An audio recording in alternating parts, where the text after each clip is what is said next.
At Al Jazeera's investigative unit, we've conducted a forensic, meticulous examination of the events of October the 7th. We uncovered very real crimes committed by Hamas and others. But I think what was perhaps most significant were the crimes we discovered that did not happen. And it's hugely concerning that these revelations have been virtually entirely ignored by the Western press. What's extraordinary is the Israelis were aware of the plans. Hamas were actually training quite openly for this operation, and they were actually placing the training videos online so anyone could view them. On the very night of October the 7th, before dawn, spotters along the fence are reporting back to headquarters, and the head of Shin Bet and the head of military intelligence take this seriously enough that in the middle of the night, they're up and talking to each other, and they conclude it's just another training exercise. And what is extraordinary is that they don't even raise the alert level to number one. The most basic alert level would have made a huge difference. And they don't do that, which means that when Hamas bursts through the fence at 6:30 in the morning, they catch many of the defenders in their beds. You can see many of the soldiers are killed in their beds. Hamas had anticipated most of their fighters would be killed trying to get through the fence. In fact, only a small number were killed trying to get through the fence. They were as much taken by surprise as anyone by the performance of Israeli intelligence and the Israeli military. Crucially also, they were taken by surprise by this very large music festival that was taking place, which they don't seem to have been aware of. Having overrun the military bases, the game plan was to grab hostages and take them back. And they do this on a large scale, but they also clearly kill very large numbers of unarmed civilians as well. The Israelis were then extraordinarily slow to respond. Now, they scramble Apache helicopters, but there's no ground control. It's pretty clear that in the chaos, some hostages at least were hit by Apache helicopter fire. We've identified 27 people who were clearly taken hostage, taken captive, and were taken away from their homes, but never made it to the fence, died somewhere between their homes and the fence. There's a fair chance that a number of them were killed by Apache helicopters. Within the kibbutzes, we've identified 18 people who were pretty much certainly killed by the police and the army as they arrived. 12 of them a specific incident in kibbutz Be'eri, where you have a large number of gunmen, around 40 gunmen, holed up in a house with 13 hostages. A tank is brought in and opens fire on the house. There are 2 survivors from this incident, which is why we know about it. There may be other incidents we don't know about because everyone was killed, but there are 2 survivors from this who spoke to Israeli media. There's a common sense thing. You just have to look at the scale of the destruction, and it's clear that 1,200 men armed with rocket-propelled grenades and machine guns did not do all of this. The Hannibal Directive, which was something that was developed in the 1980s by the Israelis, and it was basically to avoid situations where their enemies would capture 1 or 2 or 3 Israeli soldiers and then effectively hold them to ransom. There was one occasion where the Israelis released over 1,000 Palestinian prisoners in return for a single Israeli soldier. So an order was issued whereby they said, it's better that we kill everyone than allow people to be captured. Now, this was supposedly rescinded several years ago, but at midday on October the 7th, the army revived the Hannibal Directive, put it into effect. 70 vehicles were hit. At least in some of the cases, everyone in the vehicle was killed.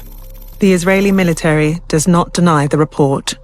The peculiarity of the days after October 7 is that the Israeli media and subsequently the international media choose to focus not on the very real and extensive crimes that Hamas and others did commit, but on crimes they did not commit. And this had 2 focuses. In the days immediately after, it's to do with babies. The most dramatic one is we see an allegation that there were 40 babies killed, many of them beheaded. This is very simple to deal with because we have a comprehensive list of the dead. We know that 2 babies are killed on October the 7th. One is a 10-month-old child who is hit by a bullet fired through a safe room door. The other is a child who dies after an emergency cesarean, a Bedouin child, in fact. Now, any story about babies that does not relate to those 2, and there are a lot of stories about babies, is not true. We know it's not true. This has enormous implications for the other wave of atrocity stories that began very quickly, which is to do with sexual violence, and particularly the Israeli assertion that it was widespread and systematic. To be clear, in the film, we are not saying that there were no rapes on October the 7th. We simply don't know. What we are saying is that there simply is not the evidence There's not the forensic evidence, there's not the visual evidence, there's not the photographic evidence, and there is not the witness evidence to support the allegation of widespread and systematic rape. The Israelis have this strange system where they farm out the collection of bodies after disasters and terrorist attacks and so on to an organization called Zaka, who are ultra-Orthodox religious volunteers. They collect the bodies, prepare them for religious burial and so on. A character that many people will have seen in the days afterwards is Yossi Landau, who was the southern commander of Zaka, who was on television a great deal. He said, the 2 piles of 10 children each were tied to the back, burned to death. You then see a phone call which Netanyahu makes to President Biden, where he repeats this story. In fact, he embellishes it. They took dozens of children, bound them up, burned them, and executed them. Terribly important, this, because it was entirely untrue. We know the house he's talking about. He's talking about the house in Kibbutz Be'eri, which was the house that was stormed by Israeli police and military, and where it is almost certain that all of the hostages were killed by the Israeli police and military. There were 2 children there, 2 twins, but no other children, so we know the story is untrue. Mr. Landau told a number of other stories. There's one particularly notorious one about the fetus being cut out of a pregnant woman. The baby that was connected to the cord was stabbed, and she was shot in the back. We simply know this is untrue. The list of the dead show there's no such victim. Mr. Landau said, I have a picture of this atrocity. If you want to see the picture, I have the picture of it. This is the baby. I'm sorry to be graphic here, but I can't see a baby here. You can't see the baby but this is the picture of the mother. It was a piece of charred flesh. It wasn't a baby. It certainly wasn't a baby. So it was interesting. And psychologically, I'm not quite sure why he offered to show me a photo that he didn't have. I'd point out as well that Zaka was an organization that was in trouble. There had been a major scandal. Its founder had been accused of child sexual abuse. There was a financial scandal. It had been found to be cooking the books. It's raised an awful lot of money since October the 7th. These stories were clearly useful, and they were useful to the Israeli government. In the film, we see Benjamin Netanyahu visiting Zaka volunteers and thanking them for talking to the world's media and stressing that this is another front in the war. מנהיגים וגם לדעת הקהל. ויש לכם חלק חשוב בהשפעה על דעת הקהל שמשפיע גם על מנהיגים. Why does this matter? Why does it matter whether this type of atrocity was committed but not that type? People were killed in this way, not that way. It matters because the murder of babies and widespread rape has a particular resonance. It's particularly triggering. The Israeli government and its supporters, when they justify the brutality of the subsequent bombardment and invasion of the Gaza Strip, again and again and again, what they always reference is babies and rape. Young girls who were raped and then murdered. Women brutally raped and murdered. Little kids who are beheaded. Pictures of terrorists beheading children. These bastards put these babies in an oven and put on the oven. We found the kid a few hours later.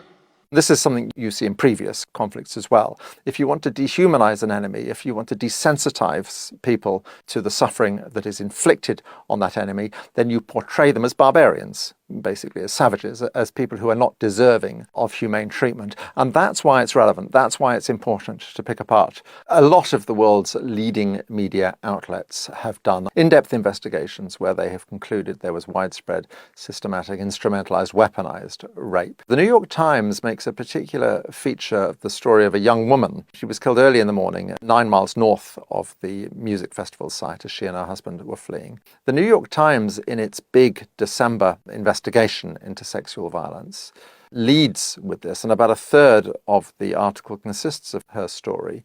And it's immediately undermined because the woman's sister then posts on Instagram immediately afterwards, this isn't true. We know she wasn't raped.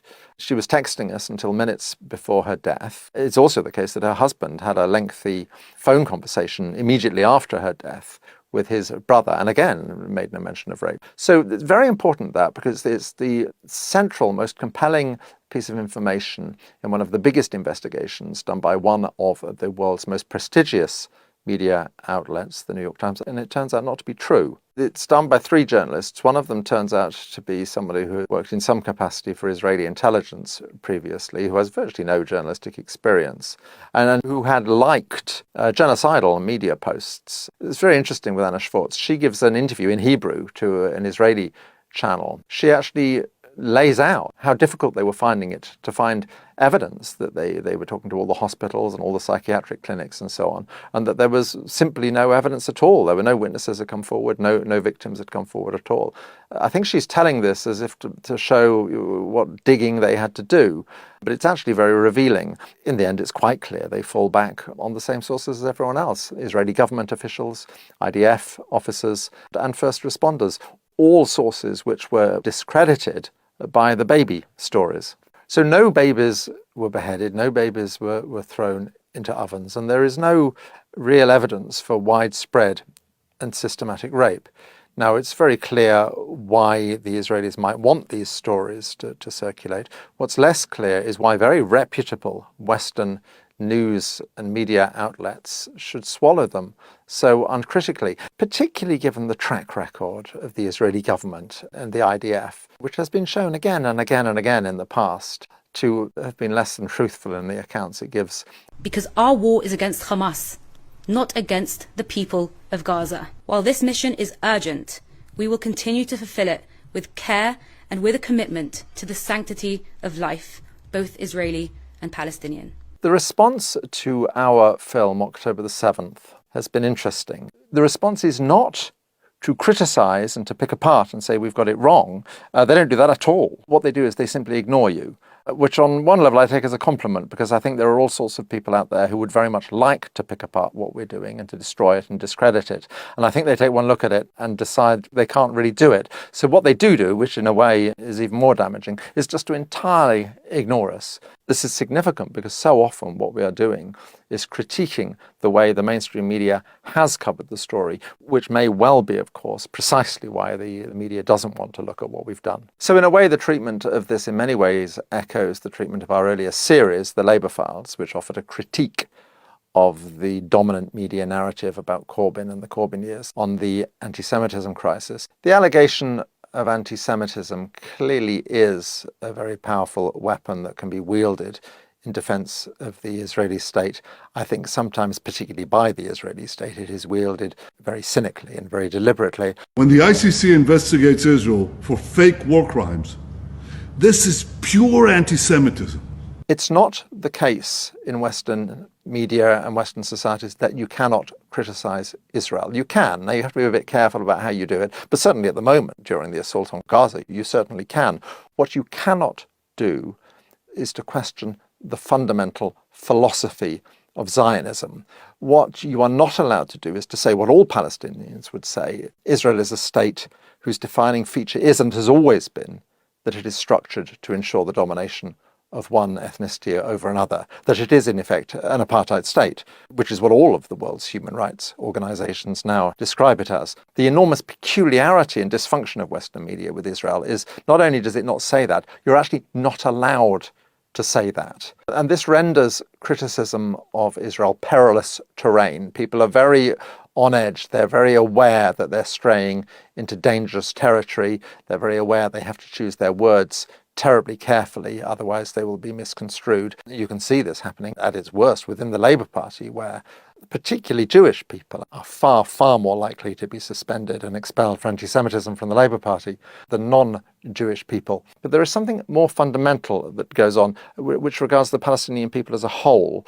Once you have tainted them with the stain of anti-Semitism, you have opened the door to, you have facilitated the dehumanization of Palestinians, which is the psychological prerequisite of Israeli brutality towards the Palestinians and of Western complicity in that brutality. Palestinians will often make the point that they did not choose who their occupier was, who their colonizer was. So in fighting back, yes, they are inevitably fighting back against Zionists and Jews. It doesn't mean they're anti-Semitic. One has to ask oneself the question, are we really saying that if they had been colonized by Greeks or Italians, they wouldn't be resisting their occupation? Of course they would. 36 Israeli children were killed on October the 7th, and this understandably got widespread international media coverage. At this stage, I think over 14,000 Palestinian children have been killed. And you would expect the outrage and the coverage to be proportionately greater, and it's not. in future people will look back at what is being done, which is essentially the flat